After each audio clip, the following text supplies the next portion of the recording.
Magandang panonood mga Kavistap. So sa oras na ito, panibagong content ang ating ibibigay sa inyo. So kung makikita niyo mga Kavistap, meron na namang panibagong namuong isang low pressure area. Alam natin na bago pa lang dumaan si Bagyong Christine at meron na namang panibagong isang namuong low pressure area. Ito ay sa labas pa lamang ng ating bansa. Ngunit ito ay may potensyal na magiging isang bagyo sa susunod na mga araw, at ito ay pinangalanan, international name na si Kung Ray. So patuloy itong minomonitor ng Pag-asa, at para sa lahat kailangan paghandaan natin ang ganitong mga sitwasyon. So for sure malaki ang potensyal nito na magiging isang bagyo.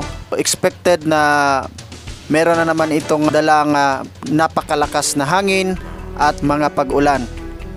So kailangan talagang maghanda ang bawat isa para kung sakali mang ito ay tatama sa ating bansa, so at least preparado tayo para safety ang lahat. Patuloy nating ipagdasal mga Kavistap na sana ay hindi ito tatama sa anumang bahagi ng ating bansa o sa ibang bansa man.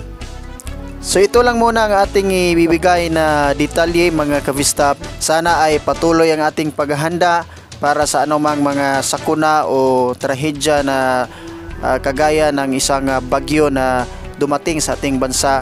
So huwag kalimutang mag-like, mag-subscribe, at God bless sa lahat.